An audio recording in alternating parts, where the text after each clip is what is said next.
चलिए आइए बच्चों स्टार्ट करते हैं।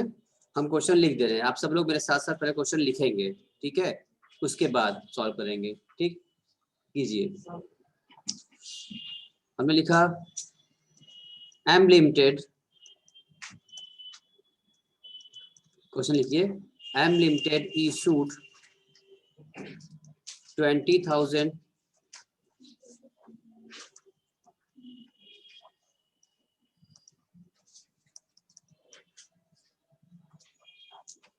12% debentures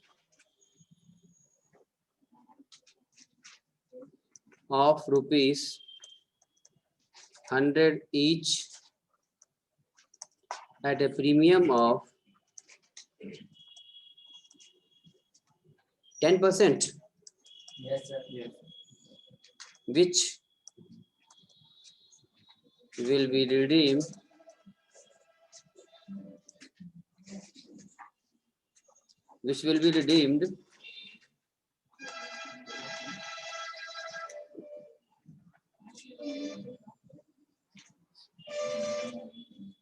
after 5 years. After 5 years at a premium of 5%. ठीक, क्या बोले थे? The issue was made on 1st April. The issue 2015. was made on 1 अप्रैल 2015. ठीक, then after On 31st March 2019. On 31st March 2019, There was balance. there was a balance in DRR rupees 50,000. M Limited is not a listed company. Is not a listed company. Pass journal entry, necessary journal entry for issue and redemption. बस एक छोटा सा question है बेटा,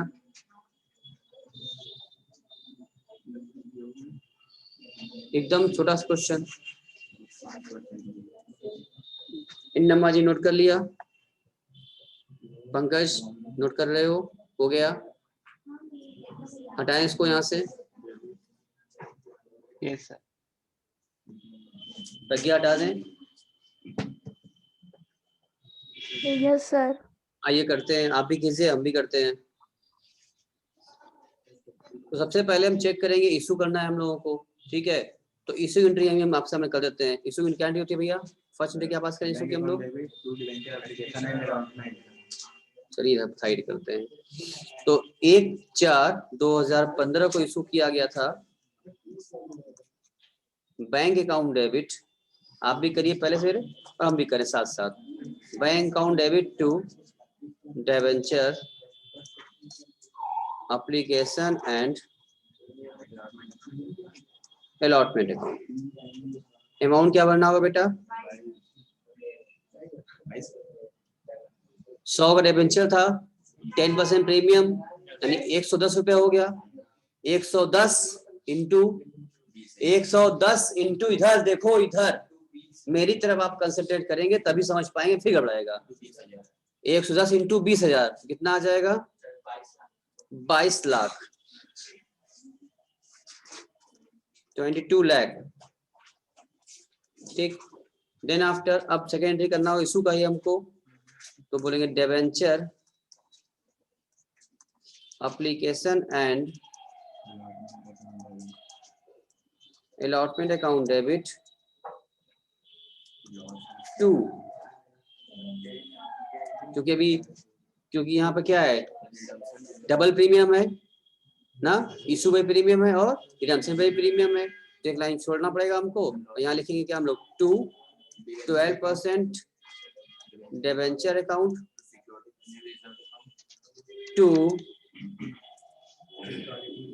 to security premium reserve account, और यहीं पर क्या करना पड़ेगा हम लोग को, टू प्रीमियम ऑन रिडेम्पशन, क्योंकि ये डबल केस वाला आ गया था बेटा, इशू में प्रीमियम था, रिडेम्पशन में भी था। इशू वाले बोलते हैं सिक्योरिटी प्रीमियम रिजर्व, रिडेम्पशन वाले बोलते हैं प्रीमियम ऑन रिडेम्पशन। यहाँ लिखेंगे 22 लाख, सीख लो, अगर मिस हुआ था क्लास इशू वाला तो आज फिर मौका मिल रहा तुमको दोबारा। डिबेंचर में ऑलवेज फेस वैल्यू तो 20 लाख रुपए आएगी, प्रीमियम क्या आएगा, 10% था 2 लाख रुपए आता है, और 5 पे निकालोगे तो 1 लाख आएगा।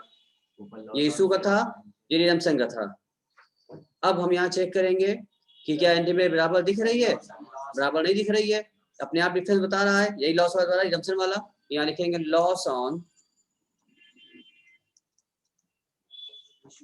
Issue of debenture account debit 1 lakh से,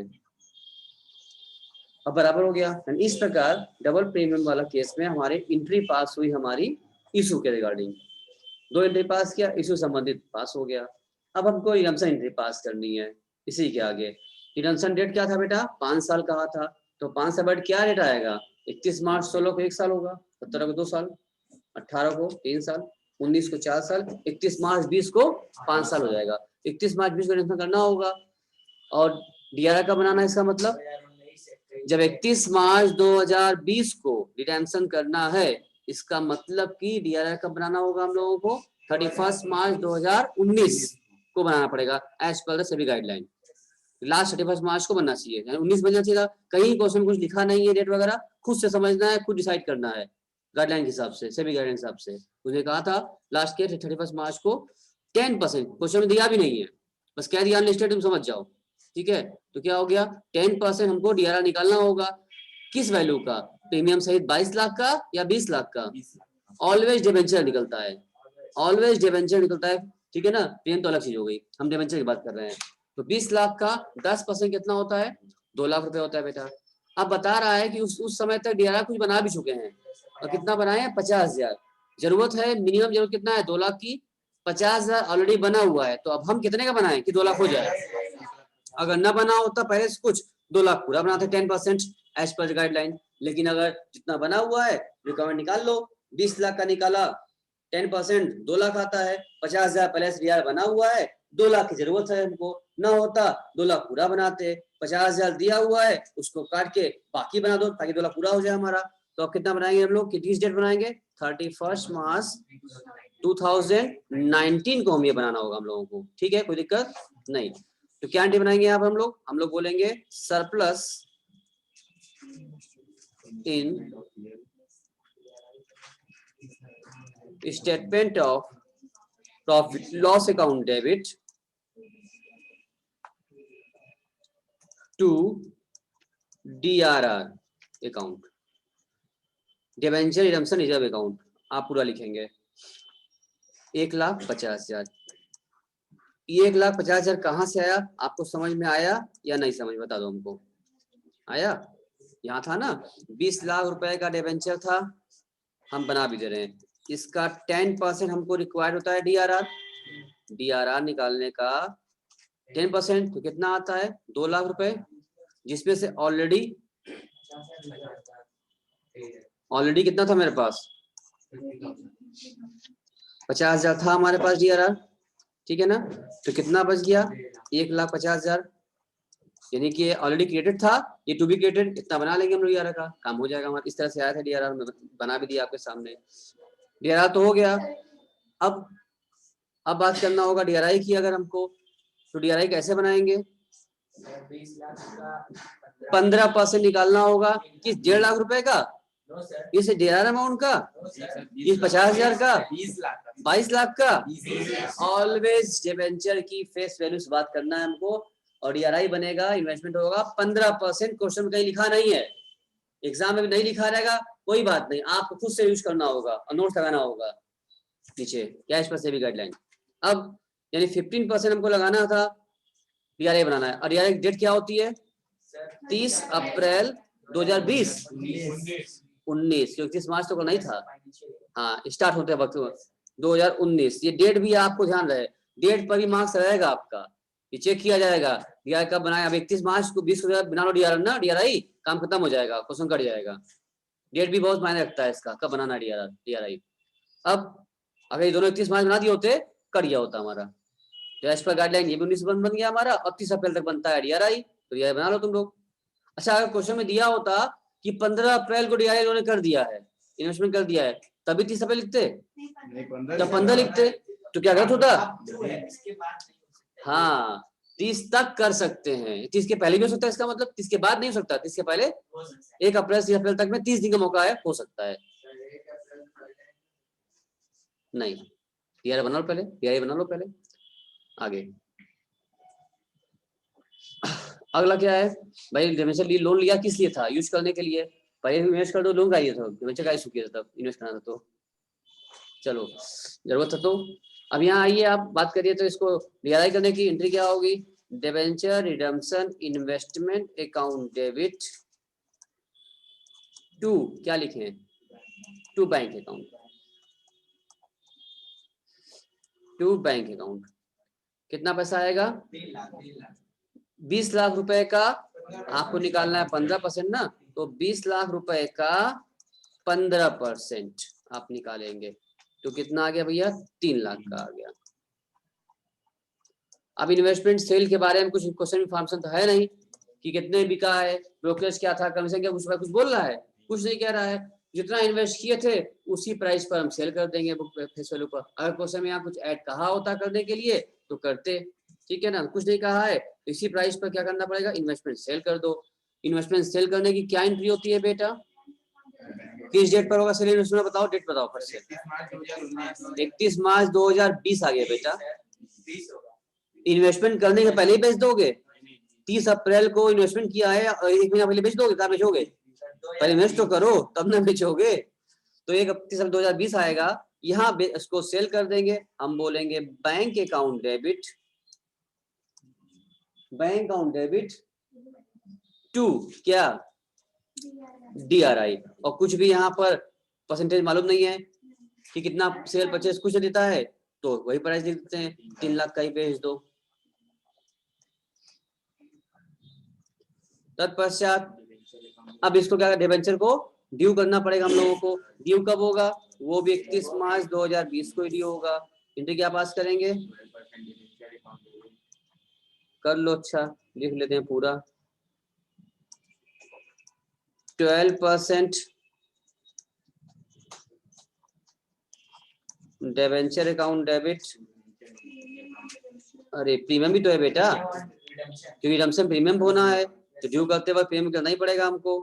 तो करेंगे premium on redemption of debenture account debit to, कौन आ जाएगा? To debenture holder account. पैसा कैसे भरेंगे बेटा? डिबेंचर की फेस वैल्यू ऑलवेज 20 लाख, और प्रीमियम कितना था? अच्छा, 0 कम कर दे बेटा, नो प्रॉब्लम। अब ठीक है, पहले लिखे तो अच्छा। 20 लाख, प्रीमियम कितना था हम लोग का? 1 लाख का प्रीमियम था, 5% था ना, 1 लाख प्रीमियम हो गया। तो ड्यू कितना हो गया हमारा? 21 लाख ड्यू हो गया। अब आइए 31 मार्च 2020 को ही क्या कर दे, इसका हम लोग पेमेंट करा दें। तो एंट्री हो जाएगी हमारी debenture holder, holders account debit to bank account. Amount क्या होगा बच्चा? 20 लाख, 21 लाख ड्यू करवाए हो, अब 20 लाख पे करवा रहा है। कितना अच्छा बच्चा है मेरा। 21 लाख पेमेंट होगा, जितना ड्यू करो तो ये पेमेंट करो, नालायक। पेमेंट कर दिया हमने। अब बस क्वेश्चन खत्म हो गया, आपको कुछ नहीं करना है। एक एंट्री बची है, कौन सी सर? जब डिबेंचर ही नहीं रहा तो DRR की क्या करेंगे, उसको कहाँ भेज दें, जब ट्रांसफर कर दिया जाए। तो 31 मार्च 2020 को ही हम एंट्री पास कर देंगे, DRR account debit to GR to general reserve account, आप पूरा लिखेंगे। ठीक, कितना बनाया था हम लोगों ने, 1.5 लाख बनाया था, तो क्या 1.5 लाख ट्रांसफर करेंगे, 2 लाख पूरा हो चुका। यार मेरे खाते में 2 लाख पड़ा है इस समय, 50 था, 1.5 बना दिया, 2 लाख हो गया, तो पूरा 2 लाख खत्म करना पड़ेगा। सही है, नहीं लगाएंगे। ठीक, अब जाके क्वेश्चन आपका पूरा हो गया। यहाँ भी एंट्री है स्टार्टिंग से, और यहाँ क्वेश्चन था, यहाँ एंट्री थी, वापस से एंट्री हो गई। अब किसी कुछ पूछना है तो हमसे पूछ सकता है, no problem at all. Do you want to ask anything, then ask. Sir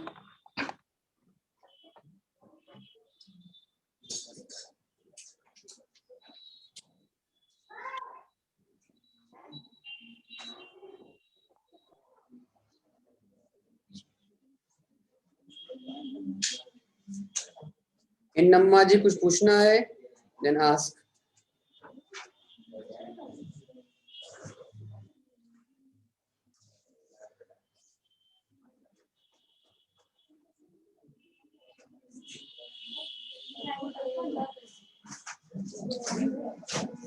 निधि कुछ पूछना है,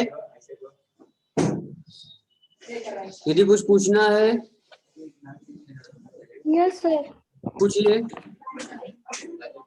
सर जो DRR बैलेंस में बचा रहता है सर, अगर वो 2 लाख रहता है या 2 लाख से ज्यादा होता है तो ना बनाते। अगर मेरा क्वेरी सुनिए, अगर 2 लाख रुपए का हमें DRR चाहिए और पहले से हमारे पास DRR में 31 मार्च 19 तक में DRR में 2 लाख रुपए अगर पहले से ही रहता, तो क्या DRR हम कुछ बनाते, नहीं बनाते। अगर DRR हमारा ज्यादा रहता, 2.5 लाख रहता, तो क्या करते, कुछ बनाते, नहीं बनाते। देखो 10% तो मिनिमम है, इतना करना है मिनिमम, इससे ज्यादा भी कर सकते हो। तो अगर 2 लाख रुपए बना दिया है, 2 लाख रुपए ठीक है, कोई बात नहीं, हम कुछ ना करते। 50 बना था, 1.5 लाख रुपए बना दिए।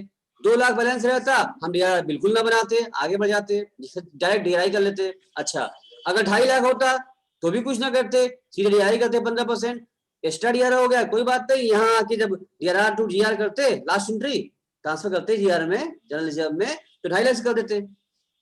तो अधिक हो सकता है, 2 लाख से कम नहीं हो सकता। कम होगा तो बनाएंगे, बराबर होगा नहीं बनाएंगे, ज्यादा हो जाएगा तो भी कुछ नहीं करेंगे, लास्ट में आके उसको पूरा खत्म करेंगे। और कोई क्वेरी? पंकज कुछ पूछना है बेटा? Yes sir, no sir. और anyone, if you want ask anything then ask. Sachin in Namma Gap. Sachin want to ask हाँ anything? Sir. Any queries there? नहीं सर। No sir. समझ में आ गया होगा आपको। तो एक क्वेश्चन तौर बनता है आपका होमवर्क तौर पर, लिखिए फटाक से। नहीं नहीं, एक क्वेश्चन बनता है ना, ना कोई बात नहीं, लिखिए लिखिए।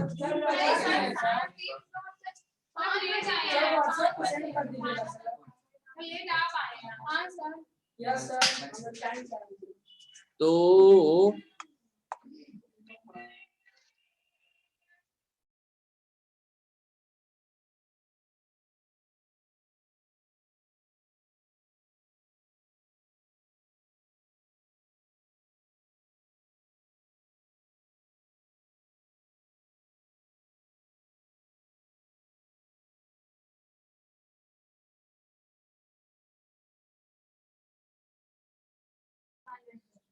चलिए, आई होप आपको समझ में आ गया होगा। तो इन करते हैं, फिर कल करते हैं उसके बाद हम लोग।